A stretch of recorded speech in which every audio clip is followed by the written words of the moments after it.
ఏమో ఆల్మోస్ట్ 12 దగ్గరికి వచ్చేసింది, 6 నిమిషాలు ఉంది. సో 12:10 కల్లా కంప్లీట్ గా ముగించే ప్రయత్నాలు చేద్దాం. మంచిదండి. అపోనిచ్చి వాక్యం అంతా కూడా ఈ ఫోన్ లో నేను రికార్డ్ చేసుకుంటున్నాను. ఇదేంటంటే ఈ ఫోన్ నోట్స్ ఉంటుంది అన్నమాట. దీనిలో నోట్స్ ఉంటుంది. దీనికి ఒక పెన్ కూడా ఇస్తారు, తెలుసు కదా. పెన్ ఉంటుంది. ఎప్పుడైనా ఏదో నాకు ఆలోచన వస్తే, దేవుడు ఒక ఆలోచన ఇస్తే అప్పటికప్పుడు పుస్తకము పెన్ను అందుబాటులో ఉన్నది కనుక ఈ సిరీస్ నేను తీసుకున్నాను. దీనికి ఒక నోట్స్ ఉంటుంది, మనం చక్కగా రాసుకోవచ్చు. యాజ్ ఈజీగా మనం బుక్ లో రాసుకున్నట్టే రాసుకోవచ్చు అన్నమాట. ఇది కొన్ని ఆలోచనలు అప్పుడప్పుడు దేవుడు ఇస్తున్నప్పుడు అది వెంటనే రికార్డ్ చేసుకుంటాం అన్నమాట. అందుకే ఎప్పుడైనా ఫోన్ చూసినప్పుడు అన్ని ఏంటి ఇలా ఫోన్ చూస్తున్నాను అనుకోకండి. ఇందులో బైబిల్ ఉంటుంది. మీరు చూస్తే ఆశ్చర్యపోతారు. దాదాపుగా 2000 వాక్యాలు ఇందులో నేను స్టోర్ చేసుకున్నాను. దేవుడు ఇచ్చిన వాక్యాలు, తలంతులు, ఆ యొక్క ఆలోచనలు కూడా రాసుకున్నాను. అందులో ఎన్నో ఇంపార్టెంట్ విషయాలు మీతో పంచుకోలేదు కానీ ఎన్నో అమూల్యమైన విషయాలు దేవుడు మాట్లాడుతుంటే అవి రాసుకుంటూ ఉంటాను. దాని సమయం వచ్చినప్పుడు దేవుడు మీతో మాట్లాడతారు. మంచిదండి. ఈ సమయంలో మనం ఒక మంచి విషయాన్ని మనం జాగ్రత్తగా విందాము. అది ఎంత మంచి విషయం అంటే, మన జీవితంలో విన్న ఎన్నో వాక్యాలు, శ్రేష్టమైన వాక్యాలలో పోలిస్తే మొదటి స్థానం వచ్చే వాక్యం ఈరోజు నేను మీతో పంచుకోవాలనుకున్నాను. మీ జీవితంలో ఎన్నో శ్రేష్టమైన అమూల్యమైన వాక్యాలు వినుంటారు, కానీ అన్ని మంచివే. అందులో మొదటి స్థానంలో వచ్చే వాక్య సారాంశాన్ని, అంశాన్ని నేను ఈరోజు నేను మీతో పంచుకోవాలని ఆశపడుతున్నాను. ఎందుకని మొదటి స్థానం వస్తుంది అంటే, అది తెలిస్తేనే మనం పరలోక రాజ్యము వెళ్తాం. ఆ విషయంలో క్లారిటీ ఉంటేనే మనం దేవుని సన్నిధికి వెళ్తాం. ఒకవేళ మనం ఎంత భక్తి చేసినా చిన్నప్పటి నుంచి ఇప్పటి వరకు 100 years కూడా మనము దేవుని సన్నిధికి వచ్చేస్తూ సువార్త చేస్తూ ఎన్నో కార్యక్రమాల్లో పాల్గొంటూ మంచి కానుకలు ఇస్తూ గౌరవిస్తూ ఉన్నా సరే, ఇప్పుడు చెప్పబోయే అంశంలో క్లారిటీ లేకపోతే, ఆ అంశము మనకి తెలియకపోతే, అంశం మనల్ని అన్వయించుకోకపోతే మనం పరలోక రాజ్యం. ఎందుకు అంత గట్టిగా చెప్తున్నారు? వాక్యం వింటున్నాము, సువార్త చేస్తున్నాము, బైబిల్ చదువుతున్నాము, ప్రార్థన చేస్తున్నాము, గౌరవిస్తున్నాము కదా, అయినా సరే ఎలా చెప్తున్నారు అంటే, దేవుడు 2వ రాకడలోని కొన్ని విషయాలు రాయించాడు. ఏం జరగబోతుందో. కొంతమంది విడబడిన గుంపులోంచి, ప్రభువా ఇదేంటి మమ్మల్ని లిఫ్ట్ చేయట్లేదు, మమ్మల్ని ఎత్తుకోవట్లేదు, మేము పైకి ఎగరలేకపోతున్నాము, మేము ప్రభువా మీకు అర్థమవుతుందా, మేము ప్రతి ఆదివారం సన్నిధికి వస్తున్నాం, మీరు మర్చిపోయిన ఏటో, కన్ఫ్యూజ్ అయ్యారో ఏటో, మేము దశభాగాల్లో మొదటిగా ఖచ్చితంగా ఇస్తాం, మేము మర్చిపోతున్నారు ఏంటి, మేము ఏ ఆదివారం కూడా మిస్ అవ్వకుండా వస్తాము, ప్రార్థన చేస్తాం, బైబిల్ చదువుతాం, కానుకలు ఇస్తాము, శ్రేష్టమైన అర్పణలు అర్పిస్తాము, కృతజ్ఞత కానుకలు ఇస్తాము, మేము ప్రభు మమ్మల్ని ఎందుకు విడిచిపెట్టావు అని చెప్పి అడిగే గుంపు ఉంటుందని చెప్పి మత్తయి సువార్తలో దేవుడు రాయించాడు. వాళ్ళు అంటారంట, ప్రభువా ఏంటి మమ్మల్ని ఎందుకు విడిచిపెట్టేస్తావు, మేము రావాలి కదా, మేము ఖచ్చితంగా పరలోకం వస్తామని చెప్పి మేము 100% కూడా విశ్వసించి నమ్మి మేము భూమి మీద బ్రతిక, మమ్మల్ని ఎందుకు విడిచిపెట్టాం అడిగినప్పుడు దేవుడు చెప్తారంట ఒకటే మాట, మీరు అలా బ్రతికి ఉండొచ్చేమో, అన్ని కార్యక్రమాలు చేసి ఉండొచ్చేమో, కానీ మీలో ఒకటి కొదువైంది, ఒకే ఒకటి. అదే ఈరోజు అంశం. ఆ ఒకటి లేని కారణంగా మీరు కింద ఉండిపోయారు. ఆ ఒకటి కలిగిన వారినే నేను పైకి తీసుకెళ్తాను. ఆ ఒకటి లేకపోతే మీరు నా వారు కారు. మీరు నన్ను దేవుడు అనుకుని పూజించవచ్చు, కానీ నేను మిమ్మల్ని పిల్లలు అనుకుని ఫీల్ అయ్యేటట్టుగా ఆ ఒకటి మీలో లేదు. ఆ ఒకటి ఏంటంటే బైబిల్ చూద్దాము. బైబిల్ తిరుగుతాం. ప్రకటన గ్రంథంలోంచి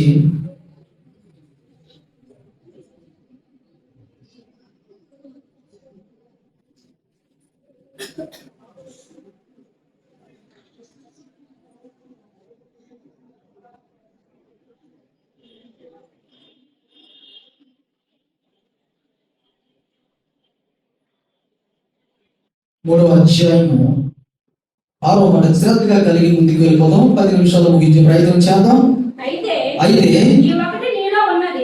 ప్రకటన గ్రంథం 3:6 సంగములతో ఆత్మ చెప్పుచున్న మాట చెవి గలవాడు వినుగాక. సంగములతో ఆత్మ చెప్పుచున్న మాట చెవి గలవాడు వినుగాక. ఈ ఆత్మ ఎవరు అంటే, ఇది పరిశుద్ధ ఆత్మ. ఇది పరిశుద్ధ ఆత్మ. ఈ పరిశుద్ధ ఆత్మ అనే ఒక చిన్న సబ్జెక్టు, ఆ చిన్న విశ్లేషణ మనకి క్లారిటీ లేకపోతే ఆ ఆత్మ మనలోకి రాదు. అర్థమవుతుందండి? ఆత్మ ఎప్పుడైతే మనలోకి రాదో మన జీవితంలోని ఎంతగానో గొప్పవారిగా బ్రతికుండొచ్చు. అంబానీ స్థాయిలో డబ్బు సంపాదించవచ్చు, గొప్ప గొప్ప మేధావులకి ఎంతో పేరు పొందొచ్చు, ఎంతో గ్రేట్ గా అందరి చేత పిలువబడచ్చు, యోగ్యులని చెప్పి మనుషుల చేత కొనియాడబడచ్చు. కానీ ఈ ఆత్మ లేకపోతే దేవుడి వారు మనము కాము. అందుకే చెప్తుంది సంఘములతో ఏం చెప్తుందంట? ఆత్మ చెప్పుచున్న మాట ఎవరు వినాలి? చెవిగల వారు వినాలి. ఈ చెవులు కాదు, ఆత్మీయ నేత్రాలు ఉంటాయి, హృదయం అనే నేత్రాలు ఉంటాయి, హృదయం అనే చెవులు ఉంటాయి. అవి మనం విప్పుకొని వింటే, అర్థం చేసుకుని వింటే అప్పుడు అర్థమవుతుందంట ఆత్మ చెప్పుచున్న మాట. సంఘములన్నీ కూడా వినాలని చెప్పి దేవుడు ఆశపడుతున్నాడు. మరొక వచనం చూసుకున్నట్లయితే యోహాను సువార్త 3వ అధ్యాయము 5వ మాట కూడా చూసినట్లయితే 3వ అధ్యాయము 5వ మాటలో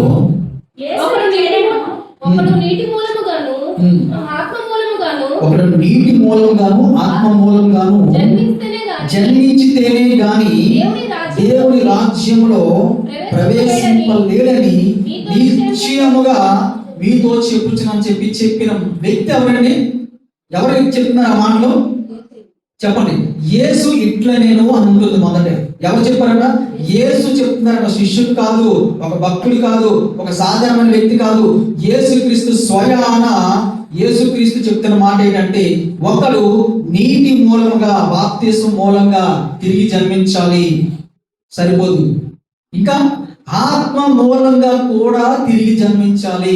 అలా జన్మించకుండా ఈ రోజు ఎంతో మంది క్రైస్తవులు లోకంలో ఎంతో తిరుగుతున్నారు, ఎంతో పనులు చేస్తున్నారు, ఏటేటో చేస్తున్నారు. కానీ నీటి మూలంగా జన్మిస్తున్నారు.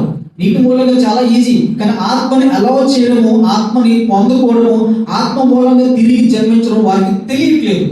ఎందుకు తెలియట్లేదంటే అదొక క్రిటికల్ పొజిషన్ లో ఉంటది. ఆత్మను పొందుకోవడం అంటే అది సాధారణమైన విషయము కాదు. చిన్నప్పుడు మనం ఆడుకుని ఉంటాం కదా, ఒక చిన్న బాల్ ఉంటుంది, అది స్టీల్ బాల్. ఆ చిన్న చిన్న గళ్ళు ఉంటాయి, ప్రతి గళ్ళలోంచి ఇంకో గళ్ళలోకి పంపించి, ఇంకో గళ్ళలోంచి ఇంకో గళ్ళలోకి పంపించి చివరికి చుక్కలోకి పంపించాలి. ఎంతమంది ఆడారు చూసారా? ఆ గేమ్ గుర్తుందా మీకు ఎవరికైనా? ఇలా జరిపి జాగ్రత్తగా బ్యాలెన్స్ గా చేసి మధ్యలోకి తీసుకెళ్ళాలి ఆ స్టీల్ బాల్ ని. అలానే ఆత్మ రావాలంటే మనం చాలా ప్రయత్నాలు చేయాలి. మన జీవితాన్ని తిప్పుకుంటూ ఉండాలి, బ్యాలెన్స్ చేసుకుంటూ ఉండాలి, ఆత్మానుసారంగా బ్రతుకుతూ ఉండాలి, ఆత్మానుసారంగా మాట్లాడుతూ ఉండాలి, ఆత్మానుసారంగా ఆలోచిస్తూ ఉండాలి. అప్పుడు కొద్ది కొద్దిగా ఆత్మ మన దగ్గర రావడానికి మనము ఒక డోర్ ని ఓపెన్ చేసినట్టు అవుతుంది ఆత్మకి. అంతవరకు ఆత్మ రాదు. మీరు ఇంకా ఏ లెవెల్లో ఉన్నారో తెలియదు. ఒక 4-5 స్టేజ్లు దాటిన తర్వాత మీ హృదయంలోకి ఆత్మ అనేది ప్రవేశిస్తుంది. మీరు ఏ స్టేజ్ లో ఆత్మ ఉంచారో భక్తి చేయొచ్చు. ఒక స్టేజ్ లో తీసుకొచ్చేచ్చు, చక్కగా ఆత్మని ఆ బాల్ తీసుకొచ్చారు. 2వ స్టేజ్ లోకి తీసుకురావాలని మీ జీవితాన్ని మెల్లగా జాగ్రత్తగా తిప్పుకోవాలి. తప్పదు, బ్యాలెన్స్ గా 2వ స్టేజ్ లోకి వచ్చారు. తర్వాత కూడా మీరు వదిలేయకూడదు. ఆ స్టేజ్ లో ఉంటే మీకు పరిపూర్ణమైన ఆత్మ మీకు అందదు, పరిపూర్ణమైన జ్ఞానం మీకు అందదు. మరి ఏం తెలుస్తుంది? వాక్యం అర్థమవుతుంటది, వాక్యము చదవడం టైం వస్తుంటది, చదువు ఆలస్యం వస్తుంటది, ప్రార్థన చేస్తారు, విచ్చలవిడిగా చక్కగా ప్రార్థన చేస్తారు, చాలా చక్కగా దేవునితో అనుసంధానమే బ్రతుకుతారు. కానీ ఆత్మ ఇంకా మీకు హృదయంలోకి చేరుకుని అక్కడ సుఖ నివాసం చేయట్లేదు. ఇంకా ఆత్మ ఇంకెక్కడ ఉంది? ఒక 4-5 స్టేజ్లు ముందుగానే ఆత్మ ఆగిపోయిందేమో. ఒక 2 స్టేజ్లు కలిసింది తర్వాత ఇంకా ముందుకు రావాలి. మీకు చాలా బ్యాలెన్స్ గా బ్రతకాలని చెప్పి దేవుడు సెలవిస్తున్నాడు. అదే వాక్యంలోని చూడండి, యోహాను 3:34 కూడా చూసినట్లయితే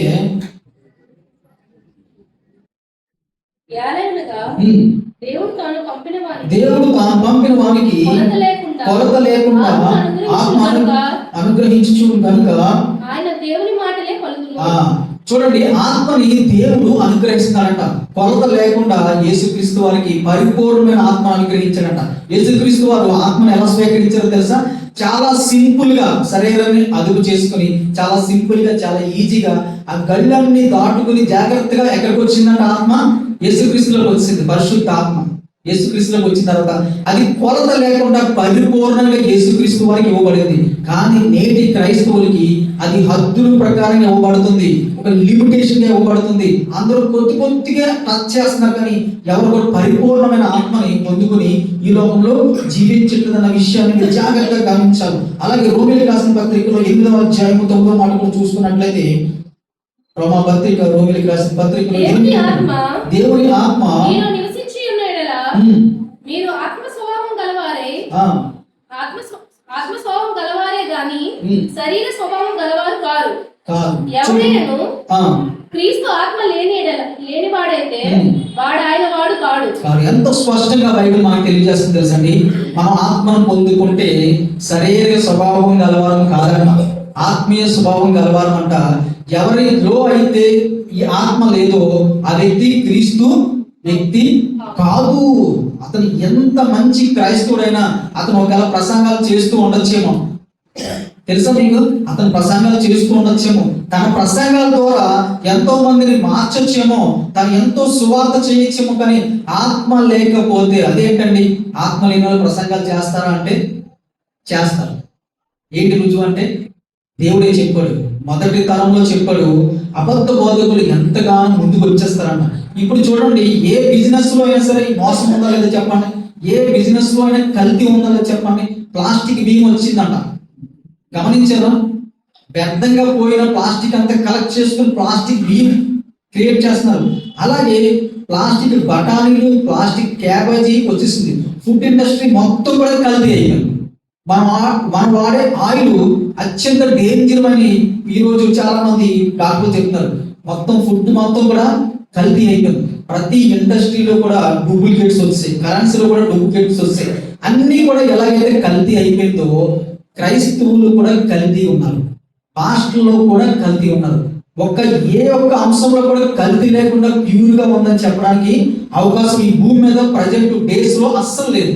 అన్నీ కూడా కల్తీ, అన్నీ కూడా సెకండ్ క్వాలిటీ, థర్డ్ క్వాలిటీ, లేకపోతే బయట వాళ్ళు ఎవరెవరో వచ్చేసి దాన్ని డూప్లికేట్ చేసేస్తున్నారు. మొత్తం కల్తీ అయిపోయింది. ఈ రోజు చూస్తే బయట వినబడుతున్న ఈ రోజు సండే ఎక్కడెక్కడైతే చర్చలు జరుగుతున్నాయి అన్ని కూడా దేవుని చేత నడిపింపబడుతున్న చర్చలు కాకపోవచ్చు అన్న సంగతి కూడా మనము గ్రహించాలి. విశ్వాసులు కాకపోవచ్చు అన్న సంగతి కూడా మనము గ్రహించాలి. ఎందుకు అంటే చాలా మంది క్రైస్తవులు కాబట్టి చర్చికి వెళ్ళాలి కాబట్టి వెళ్తారు. చాలా మంది చర్చికి తెలుసా మీకు? క్రైస్తవులు కాబట్టి చర్చికి వెళ్ళాలి, ఆదివారం దేవుడి దగ్గరికి వెళ్ళి వచ్చేయాలి, దానివల్ల మా జీవితాలు బాగుంటాయి, అంతే. కోటీశ్వరులు ఆలోచన చేసే విధానం అదే. అలాంటి వారికి బాధపడి కూడా అలాంటి వారికి అదే చెప్తూ ఉంటారు. మీకు అర్థమవుతుందా ఎంత విచిత్రంగా ఉంటుందో? మేము 10th క్లాస్ చదువుతున్నప్పుడు మేము ట్యూషన్కి వెళ్ళేవాము. మా ట్యూషన్ సెంటర్లో ఒక 10 మంది 15 మంది ఉండేవారు. అది ఇంకొక వేరే ట్యూషన్ సెంటర్లో 100 మెంబర్స్ ఉండేవారు, వేరే దగ్గర 200 మెంబర్స్ ఉండేవారు. ఎంత ట్యూషన్ చదివిన 10th క్లాస్ ఎగ్జామ్ రాసిన తర్వాత రిజల్ట్ వారికి ఏం చేస్తుందండి? క్వాలిఫికేషన్ ఫైనల్ చేస్తుంది. మేమందరం పాస్ అయ్యాం. కొంతమంది ఎక్కువ పెద్ద స్టూడెంట్స్ గుంపున్న వాళ్ళందరూ చాలా మంది ఫెయిల్ అయిపోవచ్చు. ఎక్కడ చదువుకున్నాం అన్నది కాదు, మనం పాస్ అయ్యామా ఫెయిల్ అయ్యామన్నది చాలా ఇంపార్టెంట్. ఒక పెద్ద సంఘానికి వెళ్తే పరలోక రాజ్యం వెళ్ళిపోతామన్న ఒక అపోహలో చాలా మంది క్రైస్తవులు, నేను ప్రాక్టికల్ గా అనుభవిస్తున్నాను. ఒక ఏరియాకి వెళ్ళిన తర్వాత ఆ ఏరియా ఏది మంచి చర్చ్ అని చెప్పి ఎంక్వైరీ చేసి, ఏది పెద్ద చర్చ్ అని చెప్పి ఎంక్వైరీ చేసి అందులోకి అడిగడుతున్నారు. ఒక ఊరు వెళ్ళిపోతున్నారు, ఇక్కడి నుంచి రాజమండ్రి మీరు ఎవరైనా వెళ్ళిపోయారు అనుకో, మీరేం చేయాలంటే ఏది ఆత్మీయమైన సంఘము ఎంక్వైరీ చేయట్లా, ఏది బాగుందో, అట్మాస్ఫియర్ బాగుందో, కనీసం ఏసీ ఏది బాగుందో, ఫ్యాన్లు ఉన్నాయో, కూర్చోడానికి కుర్చీలు ఉన్నాయో. అలాగే ఈ రోజుకి కూడా మన్నా చర్చిలోని కింద కూర్చుంటారు, తెలుసా మీకు? ఈ రోజుకి కూడా కింద కూర్చుని వాక్యం వినే పద్ధతి ఈ రోజుకి ఉంది. అది ఎంత మంచి పద్ధతో మీకు తెలుసా అండి? మనం తగ్గించుకునే ప్రయత్నం అక్కడ జరుగుతుంది. మనం కుర్చీలో కూర్చొని ఏసీలు వేసుకుంటే మన సినిమా హాల్కి వెళ్ళామా, ప్రార్థన మందిరికి వెళ్ళామా అన్నది కొద్దిసేపటికి మర్చిపోతాం. సుఖం ఎక్కువ అయిపోయింది మనిషికి, వాక్యము తక్కువ అయిపోయింది. అందుకే ఇతర ఊర్లకి వెళ్ళినప్పుడు మంచి చర్చ చూసుకోవడం కాదు, పెద్ద చర్చ చూసుకోవడం కాదు, ఏది ఆత్మీయమైన బోధ చేస్తున్నారో, ఎక్కడ ఏది స్పష్టమైన వాక్యం వినబడుతుందో అక్కడికి వెళ్ళాలి. కానీ ఏదైతే పెద్దగా ఉందో, ఏదైతే పేరు పొందిందో అక్కడికి వెళ్ళకూడదు. చాలా మంది ఏం చేస్తున్నారు, ఒక సంఘం, ఒక మధురవాడు ఇప్పుడు డెవలప్ అవుతుంది అనుకోండి, ఆ ఏరియా చాలా మంది గుంపు, ఆ ఫేక్ పాస్టర్ గుంపు ఏం చేస్తారంటే అక్కడికి అడుగడుతున్నారు. బిజినెస్ మీకు అర్థమవుతుందండి? వ్యాపారం అయిపోయింది. ఈరోజు వ్యాపారం అయిపోయింది. దేవుని వాక్యం చెప్పడం కూడా వ్యాపారం అయిపోయింది. వ్యాపారం చేయడానికి వాక్యం నేర్చుకుంటున్నారు ఇక్కడ. ఆత్మతో కాదు, దేవుడి కోసం కాదు, ఆత్మ రక్షణ లేదు ఇక్కడ.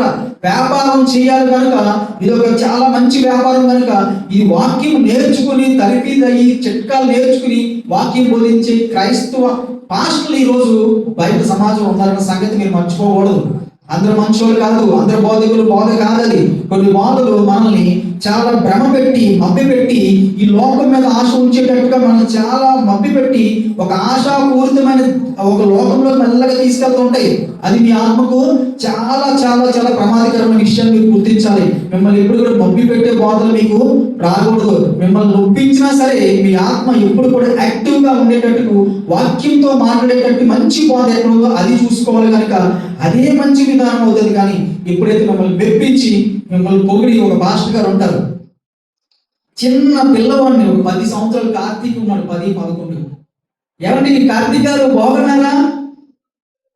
మాట్లాడే విధానం చూడండి. ఒక పాస్టర్ ఒక చిన్న పిల్లడితో మాట్లాడే విధానం. కార్తీక్ మా ఇంట్లో మా నాన్న తిడతాడు, మా అమ్మ తిడుతుంది, మా చెల్లి కూడా తిడుతుంది, మా ఫ్రెండ్స్ తిడతాడు. కానీ ఈ పాస్టర్ గారు మాత్రం నాకు ఇచ్చే గౌరవం మరి ఎక్కడో దొరకదు. నేను చర్చి విడిచిపెట్టి ఎక్కడికి వెళ్ళకూడదని నిర్ణయం తీసేసుకుంటాడు. విధానం చూసారా? ట్రిక్స్ చూసారా? చిన్నపిల్లల్లాగే ట్రీట్ చేయాలి. నెత్తి మీద ఎక్కించుకుని పెద్దవాళ్ళ కన్నా గొప్ప వాళ్ళకైనా చూస్తే వారి ఆలోచన పాడైపోద్ది, వారి జీవన విధానం పాడైపోద్ది. ఇంకొకరు ఎవరైనా వాళ్ళకి ఆ వెయిట్ ఇవ్వకపోతే వాళ్ళందరూ తప్పుడు వ్యక్తులు అయిపోతారు. మీకు అర్థమవుతుందా? ఒక టీచరు కూర్చో అంటే టీచర్ మంచిది కాదు. అలా పాస్టర్ గారు ఉన్నారో నన్ను ఎంత గౌరవించేస్తారో, ఎంత మర్యాదగా పిలుస్తారో, చాలా ప్రేమగా మర్యాద ఇచ్చేస్తారు. ఏవండి వీడు పాస్టర్ గారు చిన్నపిల్లలు ఏవండి అనొచ్చా? తప్పుడు విధానం గుర్తు పెట్టుకోవాలి. చూడండి ఎంతో మోసం జరుగుతుందో బయట పరిస్థితి ఏమీ లేదు. అక్కడ వారిలో ఆత్మ లేదు. వింటున్న కూర్చున్న వారిలో ఆత్మ లేదు. వాళ్ళు వీళ్ళు కలిపి విడవబడిన గుంపులో ఉండి రేపు ఏమంటారో తెలుసు దేవుడితోని, నేను బోధ చేశాను కదా, నేను చర్చికి వచ్చాను కదా, నేను ఇలా చేశాను అలా చేశాను అంటే దేవుడు ఒకటే చెప్తాడు, ఆత్మ మీలో లేదు. ఎవరైతే దేవుని ఆత్మ లేకుండా ఉంటారో వారు దేవుడు వారు కాదు, మీరు నా వారు కాదు, మీరు ఎవరో నాకు తెలియదు, సారీ అని చెప్పినప్పుడు ఎంతగానో బాధపడతారట, ఎంతగానో బాధపడతారు. మరొక వాక్యం చూసుకుందాం. 1 యోహానులో 4:13 చూసుకుందాం. 1 యోహాను ప్రకటన ముందుకు వచ్చేస్తుంది. 4:13 చూద్దాం.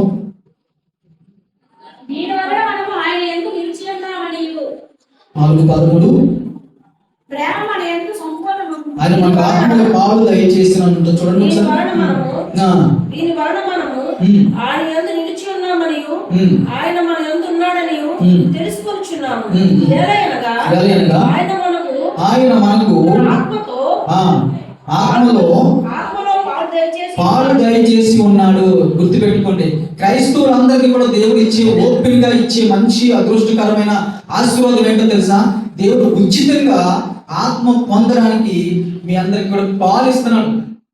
మీ అందరికి కూడా భాగస్థులు చేస్తున్నాడు. మీ అందరూ పార్ట్నర్స్ ఎందులోని ఆత్మ పొందుకోవడానికి మీ అందరికీ కూడా జాగ్రత్తగా ఇచ్చేస్తాడు అంతే. మీరు కూడా పార్ట్నర్, మీరు కూడా పార్ట్నర్, మీ అందరూ కూడా పార్ట్నర్స్, మీ అందరూ పాలి భాగస్థులు. దేవుడు ఎంత చక్కగా తన ఆత్మలో పాలి భాగస్థులుగా మనం చేశాడు. మనం ఏం చేస్తున్నాం? ఆత్మని వెలుపటే ఉంచుతున్నాం అంటారు. వెలుపటే ఆత్మ ఉంచుతున్నాం కానీ ఆత్మ లోపలికి తెచ్చుకోవట్లేదు. ఆత్మ లోపలికి వచ్చిన క్షణాన్ని వచ్చిందా రాదని మనకి ఎలా తెలుస్తుంది? ఒకవేళ మనకి ఇప్పుడు డౌట్ ఉండొచ్చు, మేము ఆత్మ పొందుకున్నామా లేదా, ఆత్మ మాలో ఉందా లేదా, ఆత్మతో నడుస్తున్నామా లేదని ఒక చిన్న డౌట్ వస్తుంది కదా. ఒకవేళ పొరపాటున ఆత్మ మాలో లేకపోతే, ఆత్మను మేము పొందుకోలేకపోతే మేము ఖచ్చితంగా దేవుడు వారం కాదు కదా. అసలు మేము పొందుకున్నామా లేదా నా క్వశ్చన్ మీరు ఎవరికి వచ్చుంటే నేను మీకు ఈరోజు క్లారిటీ ఇస్తాను. ఆత్మ మీరు పొందుకున్నారు లేదా ఎలా తెలుస్తుంది తెలుసా? ఆత్మ మీలోకి వచ్చిన రోజున, ఆత్మ మీలో ఉండి మిమ్మల్ని నడిపిస్తున్న రోజున మీ ఆలోచనలన్నీ కూడా లోకం మీద ఆశపడేటట్టుగా ఉండవు. అర్థమవుతుందండి? ఒక కోరిక, ఒక లోకానుసారమైన కోరిక మీలోకి రాదు. అర్థమవుతుందండి? ఒక లోకానుసారమైన స్టేటస్ మీరు బలంగా కోరుకోరు. నేను ఇలా ఉండాలని చెప్పి ఒక ఏదైతే నాశనం అయిపోతున్న లోకానికి సంబంధించిన ఒక కోరిక మీద మీకు తీవ్రమైన ఆశ ఉండదు. అర్థం మీకు ఒక దాని మీద ఆశ పుడుతుంది అంటే ఆత్మ మీలోకి ఇంకా రాలేదు. 1, 2, 3, 4, 5 స్టేజ్లో వచ్చి ఉండొచ్చు, కానీ పరిపూర్ణంగా మీ ఆత్మలో నివసించట్లేదు. మీరు దేవుని యొక్క ఆలయం అన్నారు. ఆత్మ మీలో నివసిస్తాడు. దేవుడు ఆత్మ అంటే ఎవరండి? ఆత్మ ఎక్కడి నుంచి వచ్చాడు? ఈ వివరణ కూడా చాలా క్రిటికల్మైన ఒక మంచి వివరణ. మొదటిగా ఏం చేశాడంటే, యెహోవా తండ్రి మొదటిగా ఉండేవాడు, అంతే. మొదటిగా ముగ్గురు లేరు, మొదటిగా మనందరం లేవు, మొదటిగా 800 కోట్ల మంది లేరు ప్రజెంట్ చూస్తే. మొదటగా ఒకే ఒక్క ఆత్మ ఉండేది, 100% పవర్ఫుల్ ఆత్మ.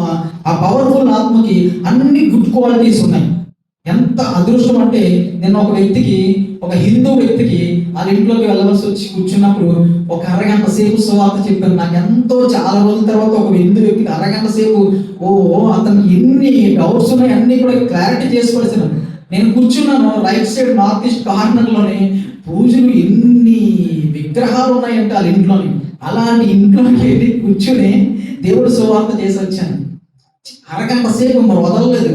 అతను వయసులో నాకన్నా ఒక 20 సంవత్సరాలు పెద్దోడు, ఒక అడ్వకేట్.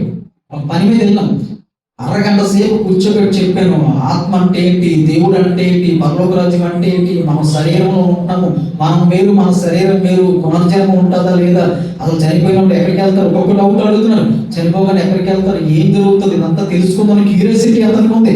మొత్తం క్లారిటీ ఇచ్చాను. రేపు ఎదురు మళ్ళీ కలిసినప్పుడు తన ఆలోచన మారుతీరు అంతా మారిపోతుంది. ఇంతవరకు నన్ను చూశాడు, జనరల్గా ఒక ఫ్రెండ్గా చూసాడేమో. తర్వాత థియాలజీ మెంటాలిటీ మన దగ్గర ఉంటుంది. దేవుడు ఇస్తాడు. ఎందుకు ఇస్తాడు? ఆత్మను మనం పొందుకుని ఆత్మ రుచి మనం ఎదిగితే ఆత్మ ఏం చేస్తుంది తెలుసా? దేవుడికి సంబంధించిన అన్ని మర్మాలని మనకి తెలియజేస్తూ ఉంటుంది, అన్ని విషయాల్ని మనకి తెలియజేస్తుంటది. అది ఏం చేస్తుందంటే, పుట్టి పూర్వత్వాలకు ముందు జరిగిన అన్ని విషయాలు దేవుళ్ళు ఎలాగైతే నిక్షిప్తమై మెమోరీలో, పర్మనెంట్ మెమోరీలో స్టోర్ అయ్యిందో అదంతా మనకి రివీల్ అయిపోతుంటది. మనం ల్యాప్టాప్ అయితే దేవుడు అనే పెన్ డ్రైవ్ తగిలించుకుంటే మన దగ్గర ఎలా ఓపెన్ అవుతుంది, అలాగే దేవుడి తాలూకు ఆలోచనలన్నీ కూడా మన ద్వారా మనకి తెలిసిపోతూ ఉంటాయి. అలా జరుగుతున్నది. మొదటిగా ఎవరు ఉన్నారండి? యెహోవా దేవుడే ఉండేవాడు, అంతే, ఇంకెవరు లేరు. యేసుక్రీస్తు కూడా లేడు. మీరు అపార్థం చేసుకోవద్దు, యేసుక్రీస్తు చిన్న చేస్తున్నారంటే ఏమనుకోదు. వాస్తవమే, యెహోవా దేవుడే ఉండేవాడు, అంతే. ఈ భూలోకాన్ని ముగ్గురు ఏలుతున్నారు. మొదటిగా యెహోవా దేవుడు ఏలాడు. తన ఏలుబడి కాలం అయిపోయిన తర్వాత యేసుక్రీస్తు 33 సంవత్సరాలు చక్కగా ఒక తీరి చెప్పి వెళ్ళిపోయాడు. తర్వాత అప్పటి నుంచి ఇప్పటి వరకు కూడా పరిశుద్ధాత్మ దేవుడు ఏలుబడిలోకి వచ్చింది. ఎంతవరకు? చివరి వరకు. మొదటిగా తండ్రి అయిన దేవుడే ఉండేవాడు. యేసుక్రీస్తు వారు ఒక మాట చెప్తారు. ఈ యొక్క కన్క్లూజన్ రావడానికి బైబిల్లో వచ్చిన ఏంటో తెలుసండి? యేసుక్రీస్తు వారు మాట చెప్తారు, సమస్తము కూడా నాకు నా చేతిలో పెట్టబడింది, సమస్తము నాకు అప్పచెప్పబడింది. సమస్తమును అప్పచెప్పిన వ్యక్తి మీద తప్పితే అంతటి మీద నాకు అధికారం ఉంది అంటాడు. వాక్యం ఎక్కడైనా అన్నారు? బైబిల్లో ఉంటుంది. అంతటిని అప్పచెప్పిన వ్యక్తి మీద తప్ప నాకు సమస్తం మీద అధికారము ఉంది అంటే యేసుక్రీస్తు వారి కన్నా తండ్రి గొప్పవాడు. నా తండ్రి నాకన్నా గొప్పవాడు అని చెప్పి యేసుక్రీస్తు స్వయంగా నోటితో ఒప్పుకున్నారు.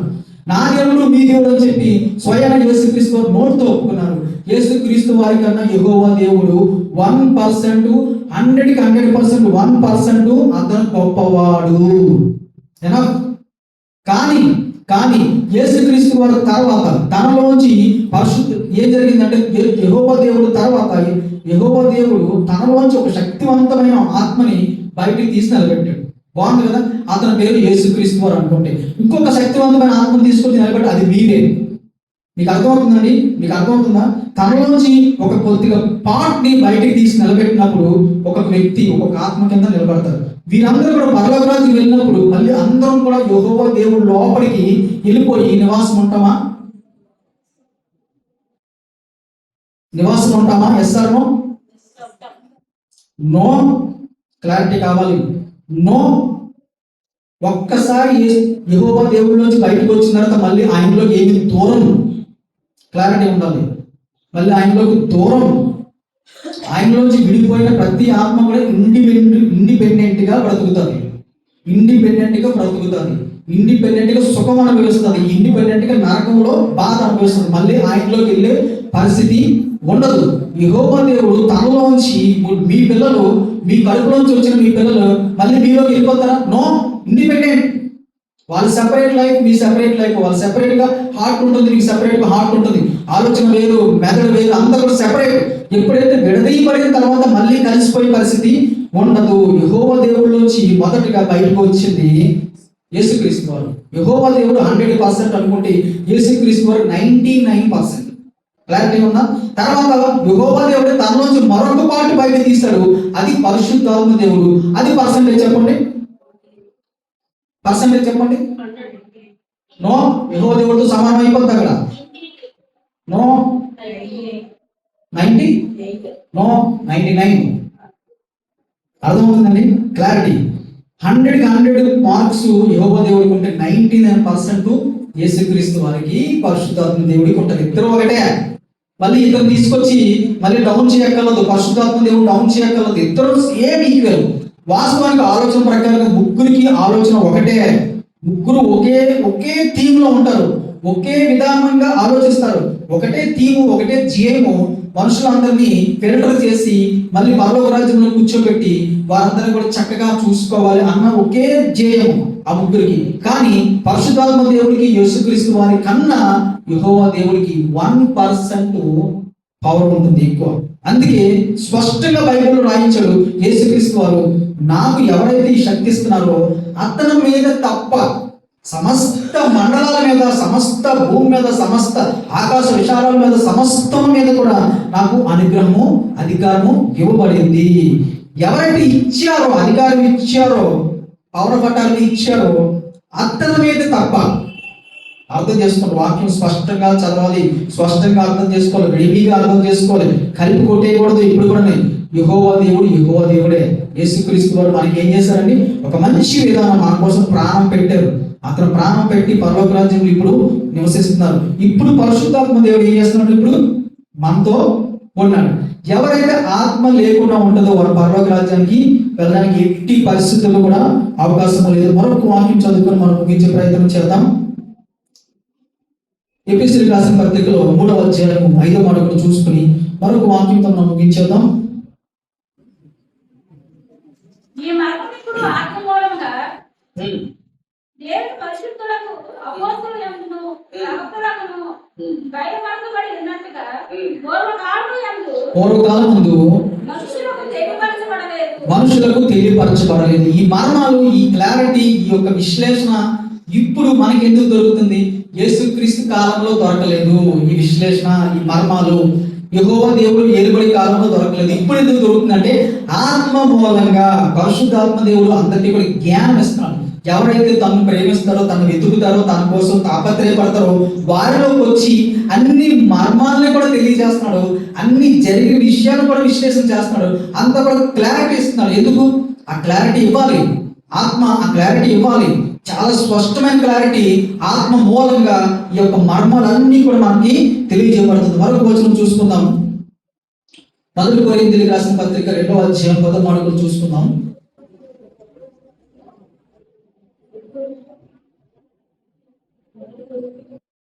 1 కొరింథీయులకు రాసిన పత్రిక 2వ అధ్యాయం 10వ మాట.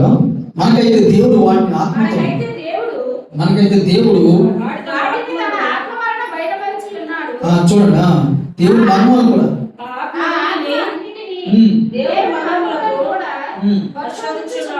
చూడండి. ఈ పరిశుద్ధాత్మ దేవుడు చేసే మంచి పని ఏంటో తెలుసండి? మనకి విజ్ఞానం కలిగజేస్తున్నాడు.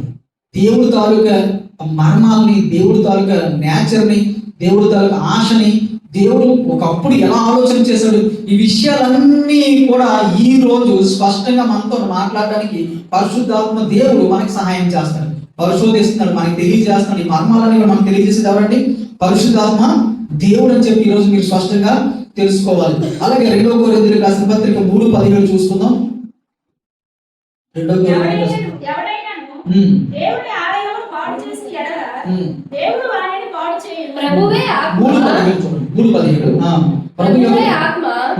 ప్రభు యొక్క ఆత్మ ఎక్కడ నుండునో అక్కడ స్వాతంత్రం నుండును. ఇది చాలా మంచి మాట, జాగ్రత్తగా గమనించాలి. ప్రభు యొక్క ఆత్మ అంటే పరిశుద్ధాత్మ. ప్రభు అంటే ఎవరు? ప్రభు అంటే తండ్రి అయిన దేవుడు యొక్క ఆత్మ, ఆయనదే ఆత్మ. ఆయనదే ఆత్మ అంటే ఆయన ఆత్మ కాదు, ఆయనది ఆత్మ. అదంతే. దేవుడికి సంబంధించిన వాళ్ళు మనము, దేవుడు కాదు, రెండు ఒకటి కాదు. దేవుని యొక్క ఆత్మ అయిన పరిశుద్ధాత్మ ఎక్కడ ఉంటుందో అక్కడ ఏముంటది? స్వతంత్రం ఉంటది. ఇండిపెండెంట్ గా మనం ఇండిపెండెంట్ చేసుకుంటాం కదా, చాలా ఇండివిజువాలిటీ వస్తుంది, మనకి ఫ్రీడమ్ వస్తుంది. ఫ్రీడమ్ ఎక్కడ వస్తుందంట? ఎక్కడైతే ఆత్మ నివసిస్తాదో అక్కడ ఫ్రీడమ్ ఉంటది. ఈ ఫ్రీడమ్ అంటే ఏంటి తెలుసా? ఆత్మ మిమ్మల్ని దేనికి బానిసలు అవ్వనివ్వదు. మంచి విషయం. ఆత్మ మిమ్మల్ని దేనికి కూడా బానిసత్వం చేయనివ్వదు. ఆత్మ మిమ్మల్ని ఒక కోరిక వైపు మిమ్మల్ని నెట్టి నడిపింపనివ్వదు. నడిచేటట్టుగా మిమ్మల్ని వెళ్ళనివ్వదు, కంట్రోల్ చేస్తుంది. ఆత్మ ఏం చేస్తుందండి? మిమ్మల్ని దేనికి కూడా బానిసల కింద ఉండేటట్టుగా చేయదు. దేనికి అంటే ఏనికి? వ్యసనాన్ని బానిస అనుకుంటారు చాలా మంది. వ్యసనాన్ని మాత్రమే బానిస అనుకుంటారు. తాగుడు, సిగరెట్లు, జోదము. నో, నన్ను అందరూ గౌరవించాలి అన్న ఆలోచన కూడా తప్పే. అదవుతుంది, అది కూడా బానిసత్వం. ఆ ఆలోచనకి ఎంతమంది అయితే లొంగుతారో వారందరూ కూడా బానిసలు. నన్ను అందరూ గౌరవించాలి, నన్ను ఎవరు తిట్టకూడదు. మీరు ఆ మాటకి, ఆ ఆలోచన విధానానికి మీరు బానిసలు. అర్థమవుతుందండి? నేను డబ్బులు సంపాదించాలి, బానిసలు. నేను గొప్పగా ఉండాలి, ఆ స్టేటస్ కి బానిస అయిపోతున్నాం మనం. నాకు గొప్పగా ఉండాలి, నా లైఫ్ చాలా స్టేటస్ గా ఉండాలి, 10 మంది నన్ను చూసి ఆ బాగున్నారు ఇల్లు అని ఫీల్ అవ్వాలి, నా కోసం అందరూ చెప్పుకోవాలి. దేవుడు మీకు ఆ స్టేటస్ ఇస్తాడు, కానీ మీకు ఆలోచన ఉండకూడదు. మీకు అర్థమవుతుంది? మీ స్థాయి పెంచుతాడు, కానీ దానికి మీరు బానిసలు అవ్వకూడదు. అర్థమవుతుందండి? మీ స్థాయి కోసం మీరు తాపత్రయపడకూడదు, దానికి బానిసలు అవ్వకూడదు, దాని వెనకాల పరిగెట్టకూడదు. ఎక్కడైతే ఆత్మ ఉంటుందో అక్కడ ఏముంటదండి? బానిసత్వం ఉండదు, స్వతంత్రం ఉంటది. మీరు ఏనికి కూడా లొంగరు. ఒకరు ఎవరైనా వచ్చి తిట్టేళ్ళిపోయినా సరే దానికి ఫీలింగ్ కూడా రాదు. మీకు ఎందుకు రాదు? మీరు ఫ్రీడమ్. అది తిట్టేసినందుకు ఫీల్ అయిపోవాలి అన్న, అది తిట్టకూడదన్న ఫీలింగ్ కూడా మీరు బానిసలు అవ్వరు. అర్థమవుతుందా? ఎవరు నన్ను తిట్టకూడదు అన్నది కూడా చాలా ఘోరమైన పాపం. అది ఎవరు నన్ను ఎందుకు తిట్టకూడదు ఆలోచన చేయాలి. యేసుక్రీస్తే అందరి చేత తిట్లు కాశాడు, గుర్తించుకున్నాడు, ఉమ్ము వేయించుకున్నాడు. ఆయన కన్నా గొప్ప మనం చెప్పండి. నన్ను ఎవరో తిట్టకూడదు, పక్కింటి వాళ్ళు తిట్టకూడదు, ఎదుటి వాళ్ళు తిట్టకూడదు, అందరూ నా కోసం గొప్పగా ఫీల్ అయిపోవాలంటే యేసుక్రీస్తు అప్పుడు ఆ రోజు ఎవరైతే గొప్ప ధనవంతులు ఉన్నారో ఆ ఇంట్లో కుడిదుడు. అర్థమవుతుందా? అప్పుడు గౌరవం ఊరినే వచ్చేస్తుంది. ఆయనకి ఎలిజిబిలిటీ ఉంది. కావాలంటే ధనవంతులుగా పుట్టొచ్చు, ఆయన డబ్బులు ఉంటాయి, గౌరవం ఉంటుంది, చక్కగా రథాలు ఉంటాయి, గుర్రాలు ఉంటాయి, భటులు ఉంటారు, సేవకులు ఉంటారు, గౌరవం ఊరిని వచ్చేస్తుంది. దేవుడికి అధికారి కావాల్సింది. ఒకళ్ళు కొట్టినా సరే ఏం కాదు, ఒకళ్ళు కొట్టకూడదు అన్న ఆలోచనకి బానిస అవ్వద్దు, ఒకళ్ళు నన్ను తిట్టకూడదు అన్న ఆలోచనకి మీరు బానిస అవ్వద్దు. అలా అనుకోవద్దు. నిన్ను ఒకరు అవమానిస్తున్నప్పుడు నన్ను ఎవ్వరూ అవమానించొద్దు అని ఫీలింగ్ కూడా మీరు బానిస అవ్వద్దు. అవమానం దేవుడికి వచ్చింది. అర్థమవుతుందండి? అవమానాలు దేవుడే అనుభవించాడు. మరింతలో ఎన్నో అవమానాలు అనుభవించింది. యేసుక్రీస్తుని కడుపులో ఉంచుకున్నప్పుడు ఎన్నో తప్పుడు మాటలు, తప్పుడు విషయాలు, ప్రాణం తీసేసుకున్నంత వరకు బాధపడింది. ఒక ఊరు దాటి ఇంకో ఊరు వెళ్ళిపోయి సైలెంట్ గా బ్రతికింది. ఎందుకు బ్రతికింది? మరణము అన్నిటికీ శాశ్వత పరిష్కారం కాదని తెలుసు, అందరికీ తెలుసు. కానీ దానికి బానిస అయిపోతారు చాలా మంది. నన్ను ఎవరు ఏమి అనకూడదు, నాది స్టేటస్ గా ఉండాలి, నేను బాగా వాడాలి, నేను మంచి బట్టలు వేసుకోవాలి, దీనికి బానిస. అర్థమవుతుందా? నేను మంచి బట్టలు వేసుకోవాలి, దీనికి బానిస. నేను మాసిపోయిన బట్టలు వేసుకోవాలి, దానికి బానిస. ఎప్పుడైతే ఆత్మ మీలో వస్తుందో ఇవన్నీ పటాపాంచలు అయిపోతాయండి. మీ డ్రెస్ కోసం మీకు ఆలోచన ఉండదు, ఎవరన్నా తిడితే మీకు ఫీలింగ్ రాదు. అర్థమవుతుందా? నేను గొప్పగా ఉండాలనే ఫీలింగ్ రాదు. మీకు ఫ్రీడమ్ వస్తుంది, ఇండిపెండెంట్ వస్తుంది. మీరు ఏ ఆలోచనకి కూడా మీరు స్టిక్ ఆన్ అయి ఉండరు. ఏ ఆలోచన కూడా మిమ్మల్ని ఏర్పడిపోయి ఉంచదు. అప్పుడు వ్యసనాలు అటు ఉంచండి. చిన్న వాటిని మీరు జయించేసినప్పుడు వ్యసనం మీకు క్లారిటీగా తెలుస్తుంటుంది. ఈ చిన్నవి తెలియదు మనకి. ఈ చిన్నవి కూడా బానిసలు అని చెప్పి మనకి తెలియదు. నేను బాగా బతకాలన్నది కూడా తప్ప. అంటే బాగా బ్రతుకుతావు, దేవుడిస్తాడు, కానీ ఆ ఆలోచనకి నువ్వు బానిస అవ్వద్దు. ఆలోచన నిన్ను ఏడుబడి చేయనవద్దు. ఆలోచన నీ మీదుగా ప్రభావం చూపించనవద్దు. అది చాలా ఈజీగా ఉండదు. అర్థం కాలని ఎన్నో చిన్నవి మైక్రో లెవెల్లో మిమ్మల్ని అదుపు చేస్తున్నాయి. ఎప్పుడైతే ఆత్మ మీలోకి వచ్చిందో ఒక్కసారిగా అన్ని కూడా ఏమైపోతాయి? ఎగిరిపోతాయి. దేనికి కూడా మీకు బానిసత్వం ఉండదు. చాలా ఫ్రీడమ్ వచ్చేస్తుంది, చాలా ఆనందంగా ఉంటారు, చాలా హ్యాపీగా ఉంటారు. ఎవరైనా తిట్టినా సరే మీకు సంతోషం వస్తుంది. అర్థమవుతుందని వరకు లాస్ట్ లో ఒక వాక్యం చూసుకుని ముగించేద్దాం. ఈ రోమిలికి రాసిన పత్రిక 8వ అధ్యాయం 14వ మాట చూసుకుని ముగించేద్దాం. దేవుని ఆత్మ చేత ఎందరూ నడిపింపబడుదురో వారందరూ కూడా దేవుని కుమారులై ఉందురు. ఎంత మంచి మాట అండి! దేవుని ఆత్మ, పరిశుద్ధాత్మ చేత ఎంతమంది అయితే నడిపింపబడటం అంటే జీవిస్తారో, ఆత్మ కలిగి వారి యొక్క దినచర్య మొదలు పెడతారో, వారందరూ కూడా దేవుని యొక్క కుమారులు, దేవుని రాజ్యంలోకి వారసులు. వారందరినీ కూడా దేవుడు చాలా ఈజీగా కూడా హత్తుకుంటాడు. రెండవ రాకలో వారందరినీ కూడా తీసుకుని వెళ్తారు. ఎవరైతే ఆత్మ లేకుండా బ్రతుకుతారో క్రైస్తవుల కింద, వారందరూ కూడా విడవబడతారు. ప్రాముఖ్యమైన అంశము ఆత్మ మనం కలిగి ఉండాలి. ఎలా వస్తుంది ఆత్మ మనలోకి? ఎలా వస్తుంది? ఆత్మను ఎలా పొందుకోవాలి? ఆత్మ అసలు పొందుకున్నామా లేదా? ఆత్మ మాతో ఉందా లేదా? ఆత్మను ఎలా పొందుకోవాలి? ఇంతవరకు ఏమైనా పొందుకున్నామా లేదా అన్న దానికి ఒక క్లారిటీ ఇచ్చి ముగించే ప్రయత్నం చేస్తాము. ఆత్మ ఎలా మనలోకి వస్తుంది అంటే, ఇందాక చెప్పినట్టు ఆ గేమ్ ఎలాగైతే బ్యాలెన్స్ గా చేసి మనం విన్ అవుతామో, ఆ స్టీల్ బాల్ మధ్యలో తీసుకొస్తామో, ఆత్మ రావాలంటే కూడా అంతే బ్యాలెన్స్ గా ఉండాలి. మాట తీరు అదుపు చేసుకోవాలి. ఒక స్టేజ్ ఆలోచనని అదుపు చేసుకోవాలి. మరొక స్టేజ్ నోటితోనే చేతున్న ఆలోచనలు ఎక్కడ కూడా పాపాలు తప్పులు చేయకూడదు. ఆత్మను పొందుకోవడానికి చెప్పే మార్గం చెప్తున్నాను. ఈ చిన్నప్పుడు చెప్తున్నాను, పాపాలు చేయకూడదు, పాప ఆలోచనలు ఉండకూడదు, పాప తలంపులు ఉండకూడదు. ఒక స్టేజ్ దాటుతారు. మన లైఫ్ చూసుకోవాలి. పొద్దున్న లేచిన రాత్రి వరకు ఎలా ఉంటుంది. అలా మీరు కొన్ని రోజులు గడిపితే ఊరినే దేవుడి ఆత్మ మిమ్మల్ని ఆవరిస్తుంది. ఆత్మలో మీకు పాలు వస్తుంది. ఆత్మ మీ హృదయంలోకి వస్తుంది. అందుకే మీ హృదయాలు దేవుడి యొక్క ఆలయమే ఉన్నాయి. అర్థమవుతుందండి? మీ హృదయము దేవుడి యొక్క ఆలయం. మీ హృదయంలోకి ఆత్మ వస్తుంది. ఆత్మ వచ్చిన తర్వాత మీకు స్వతంత్రం వస్తుంది. మీ ఆలోచనలు మారిపోతాయి.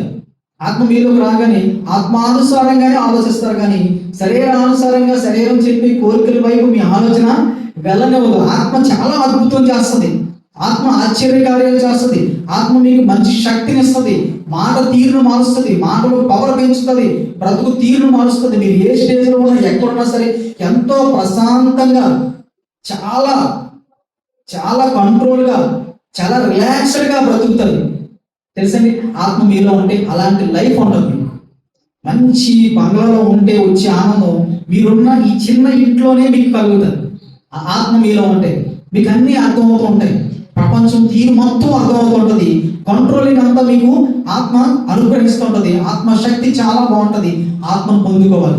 అలా ఆత్మను పొందుకున్న తర్వాత మీరు ఎంజాయ్ చేసిన తర్వాత ఏదైనా ఒక తప్పు జరిగితే, ఒక పాపం చేస్తే, ఒక చిన్న మిస్టేక్ చేస్తే, ఒక పొరపాటు జరిగితే ఆత్మ మెయిన్ పాయింట్ లోంచి ఏం చేస్తుందని నెక్స్ట్ లెవెల్కి జారిపోద్ది. అర్థమవుతుందా? ఆ మెయిన్ పాయింట్ నుంచి నెక్స్ట్ లెవెల్కి జారిపోతుంది. అప్పుడు మీరు ఎరిగి మళ్ళీ జాగ్రత్తగా దాన్ని ఏం చేయాలి? ఆ బాల్ని బ్యాలెన్స్డ్ గా మధ్యలో తెచ్చుకోవాలి. మళ్ళీ మీరు ఇంకొంచెం నిర్లక్ష్యంగా ఉన్నారనుకోండి, అది రెండో స్థానంలోకి వెళ్ళిపోతుంది. మీకన్నా దూరం వెళ్ళిపోతుంటారు. అర్థమవుతుందండి? అప్పుడు మళ్ళీ మీరు ఇంకా మిస్టేక్ అదే చేసుకున్నారనుకోండి, 4వ స్థానం 5వ స్థానంకి వెళ్ళి బయటికి వెళ్ళిపోతుంది. బయటికి వెళ్ళిపోయిన తర్వాత మన ఆలోచనలు అన్ని లోకం మీద ఉంటాయి. మన ఆలోచన ప్రతిదీ కూడా మనం కంట్రోల్ చేస్తుంది. ప్రతి ఆలోచన మనం పెయిన్ రిలీజ్ చేస్తుంటది. ప్రతి ఆలోచన జరగదు, నెరవేరదు. కోరికలు వస్తే నెరవేరదు, అది పెయిన్ ఇస్తూ ఉంటది. ఏ కోరిక ఒరిజినల్, ఏ కోరిక మనకు అవసరం లేదో చక్కగా ఎక్స్ప్లెయిన్ చేసేది ఆత్మ. అందుకే ఆత్మ కలిగి ఉంటే మన లైఫ్ చాలా ప్రశాంతంగా బ్రతుకుతాం, చాలా ఆనందంగా ఉంటాం. ఉన్న దాంట్లో 100% సంతోషాన్ని మేము అనుభవించాలంటే ఆత్మను మనం ఏం చేయాలి? అలౌ చేయాలి. అలా చేస్తేనే, ఆత్మతో మనం బ్రతికితేనే రెండవ రాకల్లో దేవుని రాజ్యం మనము చేరుకుంటాం. అటువంటి గొప్ప భాగ్యం మన సంఘస్థులందరికీ కూడా దేవుడు ఇచ్చేలాగా, అందరికీ కూడా దేవుడు ఇచ్చేలాగా మన జీవితాన్ని బ్యాలెన్స్ చేసుకుని ఆత్మ పొందులాగా దేవుని యొక్క వాక్యం మిమ్మల్ని మార్చును కాక. ఆమేన్. అందరూ లేచి నిలబడదాం.